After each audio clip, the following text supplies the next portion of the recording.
Hello दोस्तों, स्वागत है आपका एक यारों के रिएक्शन में। तो आज हम देखने जा रहे हैं फिरौन की बीवी हज़रत आसिया का वाक़या देखने जा रहे हैं। तो ऐसे बहुत सारे इंटरेस्टिंग वाक़ये हम देख चुके हैं, हम कुरान के रेसिटेशंस भी देख रहे हैं और साथ ही बहुत सारी इस्लामिक मूवीज़ और वेब सीरीज़ को भी हम देख रहे हैं ताकि ज़्यादा से ज़्यादा इंटरेस्टिंग और इन्फॉर्मेटिव वीडियो शुरू कर सकें। और वैसे भी काम के बाद एक टाइम होता है यार जब मूवीज़ और वेब सीरीज़ तो हम वैसे भी देखते हैं, तो इसी बहाने आपको इन्फॉर्मेशंस भी मिल जाती है और आप लोग के साथ इंटरेक्शन भी हो जाता है। तो आइए इस वीडियो को शुरू करते हैं कि फिरौन की बीवी हज़रत आसिया का क्या वाक़या था और आप मुझे बताइएगा क्या ये वीडियो में होने वाली इन्फॉर्मेशन सही है या गलत।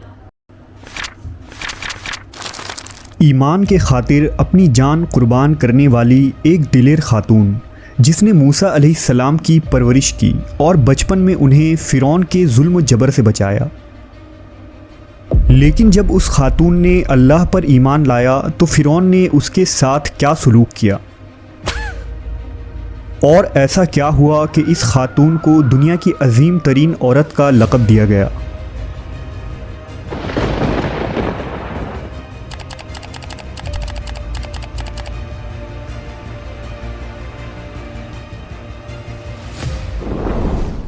फ़िरौन मिस्र का एक ज़ालिम व जाबिर बादशाह था। उसने मिस्र में आबाद कौम बनी इसराइल को ग़ुलाम बना रखा था और उन पर जुल्म के पहाड़ तोड़ता था। फ़िरौन नहायत ही मगरूर बादशाह था और ख़ुद को लोगों का खुदा और राज़िक कहलवाता था, लेकिन किसी में भी इतनी जुर्रत न थी कि फ़िरौन की मुखालफत कर सके। लिहाजा अल्लाह ने फ़िरौन के ख़ात्मे का इरादा किया तो बनी इसराइल में हज़रत मूसा अलैहिस्सलाम की पैदाइश हुई। जब मूसा अलैहिस्सलाम की पैदाइश हुई तो उन दिनों फ़िरौन ने अपने सिपाहियों को ये हुक्म दे रखा था कि बनी इसराइल में जो लड़का भी पैदा हो उसे कत्ल कर दिया जाए। लिहाजा इस मुसीबत व आफत के दौर में मजबूरन मूसा अलैहिस्सलाम की वालिदा ने आपको एक संदूक में रखकर संदूक को मजबूती से बंद कर दिया और उसे दरियाए नील में डाल दिया। दरिया से निकलकर एक नहर फ़िरौन के महल के नीचे बहती थी। अल्लाह की कुदरत ये हुई कि ये संदूक दरियाए नील से बहते हुए उस नहर में चला गया। उस वक्त नहर के किनारे फ़िरौन की बीवी आसिया बिनते मुज़ाहिम बैठकर नहर का नज़ारा कर रही थी। आसिया एक खूबसूरत और नेक दिल खातून थी और वो किसी बीमारी से शदीद तकलीफ़ में थी। फ़िरौन ने इसका बहुत कुछ इलाज कराया था मगर वो नाकाम रहा। कहते हैं कि काहिनों ने उसे बताया था कि ए फ़िरौन, हम पेशन गोई करते हैं कि इस दरिया में से एक आदमी तेरे महल में दाखिल होगा। अगर उसके मुंह की राल इस बीमार खातून के जिस्म पर मली जाएगी तो उसे शफा हो जाएगा।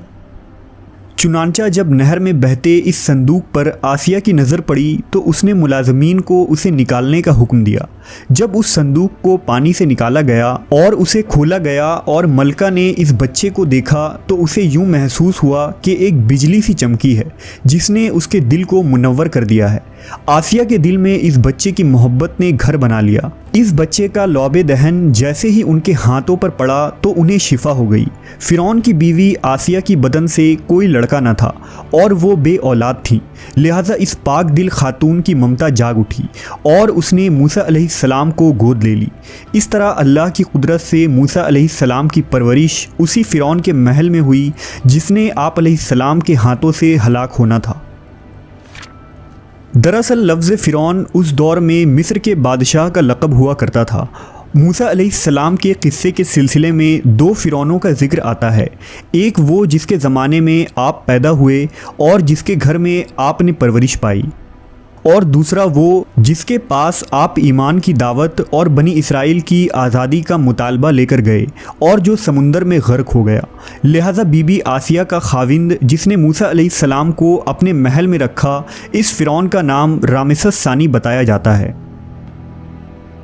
दरअसल बीबी आसिया रयान बिन वलीद की पोती थी। रयान बिन वलीद वही बादशाह था जो यूसुफ़ अलैहिस्सलाम के दौर में अजीज़ मिस्र था और उसने हज़रत यूसुफ़ पर ईमान भी लाया था। जब मिस्र पर क़िब्ती ख़ानदान की हुकूमत आई तो फ़िरौन ने अपनी ताकत के ज़ोर पर बीबी आसिया से शादी कर ली और उन्हें धमकी दी कि अगर उन्होंने शादी से इनकार किया तो उनके वालिदैन को कत्ल कर दिया जाएगा। लेकिन शादी के बाद भी अल्लाह ने हज़रत आसिया को फ़िरौन के शर से महफूज रखा और वो आप पर कादिर न हो सका।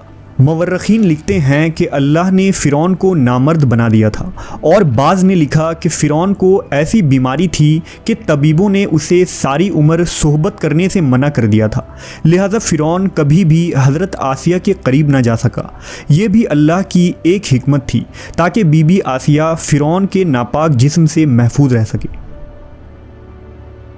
बहरहाल हज़रत मूसा की परवरिश फ़िरौन के महल में किसी शाही फ़र्द या शहज़ादे के मानिंद हुई। हर तरह के आराम व आराइश आपके लिए दस्तयाब थे, लेकिन क़िब्तियों के दरमियान ज़िंदगी गुजारने के बावजूद मूसा अलैहिस्सलाम फ़ितरी तौर पर उनसे मुख्तलिफ़ किरदार के मालिक थे। हज़रत मूसा फ़िरौन के गुरूर व तकब्बुर और खुदाई के दावों को नापसंद किया करते थे और हमेशा तौहीद के मुताल्लिक वाज़ह बात किया करते, जो फ़िरौन और उसके दरबारियों को नागवार गुज़रती थी।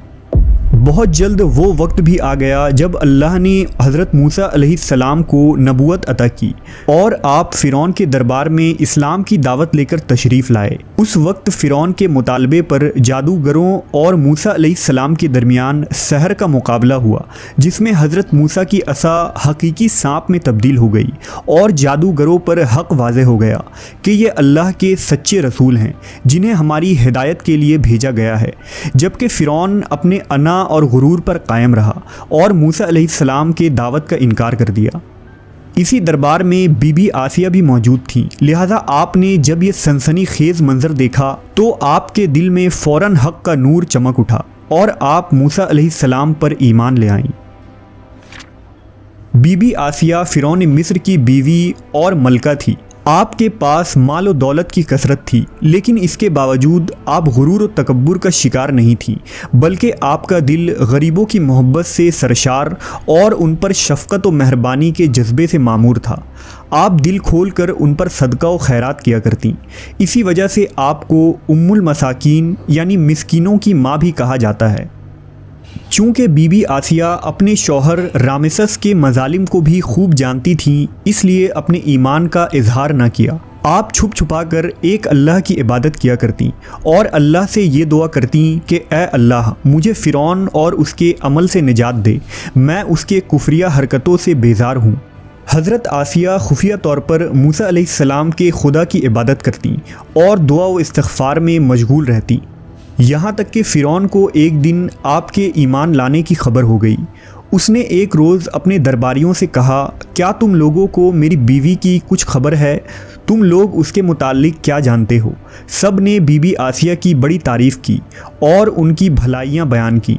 फ़िरौन ने कहा, क्या तुम लोगों को नहीं मालूम वो मेरे सिवा दूसरे खुदा को मानती है?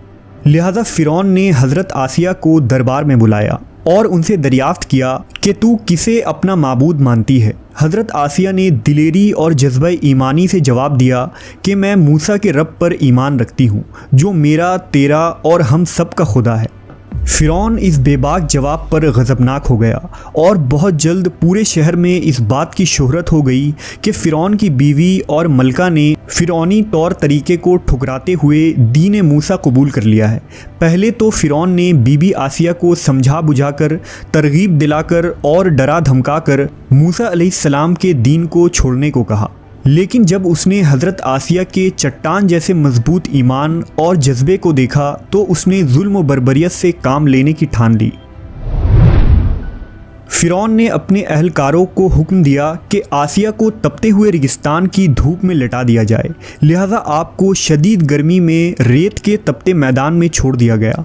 फ़िरौन उस जगह दौरा करता रहा और कहता रहा कि अब तू बाद आ जा, अगर तूने मेरी बात मान ली तो महल की शाही ज़िंदगी और आराम व आराइश तेरी मुंतज़िर है। मगर हज़रत आसिया पर इसका कोई असर न हुआ, क्योंकि आपको जन्नत के उस लाफ़ानी मोहल्लात पर ईमान था जो अल्लाह ने उन्हें अता करने का वादा किया था। जब फ़िरौन ने हज़रत आसिया की साबित कदमी को देखा तो उसने आपको शहीद करने का फ़ैसला कर लिया। उसने अपने सिपाहियों को हुक्म दिया कि बड़ी से बड़ी चट्टान कहीं से उठा लाओ और आसिया को चित लेटाओ और वो चट्टान उस पर गिरा दो। लिहाजा जब ये लोग पत्थर लाए और हज़रत आसिया को लेटाया गया तो आपने आसमान की तरफ निगाह उठाई तो परवरदिगार ने हिजाब हटा दिए और जन्नत को और वहाँ जो महल उनके लिए बनाया गया था उसे उन्होंने अपनी आँखों से देख लिया।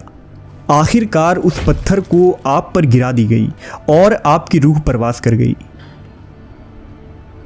हज़रत आसिया के फ़ज़ाइल अहादीस मुबारका में कुछ इन अल्फाज से आए हैं कि रसूलुल्लाह सल्लल्लाहु अलैहि वसल्लम ने फरमाया, मर्दों में से तो बहुत से दर्जा कमाल तक पहुँचे, लेकिन औरतों में से सिवाय फ़िरौन की बीवी आसिया और ईसा अलैहिस्सलाम की वालिदा मरियम बिनते इमरान के और कोई औरत दर्जा कमाल तक नहीं पहुँची।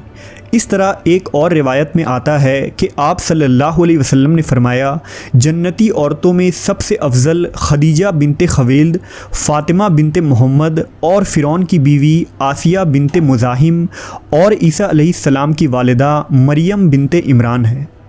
एक रिवायत में आता है कि बीबी आसिया का निकाह जन्नत में हज़रत मोहम्मद सल्लल्लाहु अलैहि वसल्लम से होगा।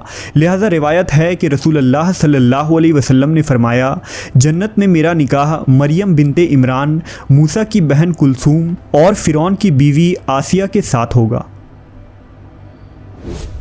हमने देखा कि हज़रत आसिया ऐसी हुकूमत के साथ ऐसे दरबार के अंदर इस कदर माल व दौलत, इताअत गुज़ार ग़ुलाम और कनीज़ों के साथ में एक बेहतरीन ज़िंदगी थी, लेकिन उन्होंने हक़ को कबूल किया और मूसा अलैहिस्सलाम के दीन पर ईमान ले आई।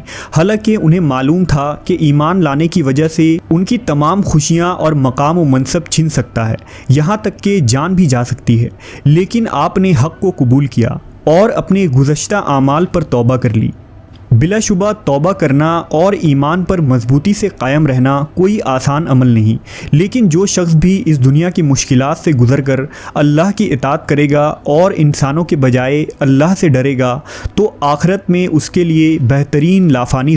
माय गॉड, तो दोस्तों बहुत बहुत बहुत तकलीफ़ भरा वाक़या था ये, और सलाम करती हूँ मैं मतलब बीवी आसिया को। और जैसे उन्होंने बताया कि दर्जा कमाल जो है वो दो ही औरतें इस्लाम में पहुँच पाई हैं, वो हैं हज़रत बीवी मरियम और बीवी आसिया। और किस तरीके से फ़िरौन ने इतने जुल्म ढाए बीवी आसिया पे, अपनी ताकत का कमाल दिखाया, पूरा वाक़या उस पर बेस्ड था। और इसके कुछ पार्ट्स जो Muhammad the prophet the messenger of God movie, और अगर आपने प्रॉफिट यूसुफ की सीरीज़ देखी होगी, मैंने ये दोनों देख ली हैं और इसके रिएक्शंस मेरे चैनल पे अवेलेबल हैं, मगर अगर आपने नहीं देखी है तो अगर आप इन दोनों को जाके देखेंगे तो आपको इस कहानी का एग्जैक्ट चीज़ और डिटेल में आपको यहाँ पे समझ में आने वाला है।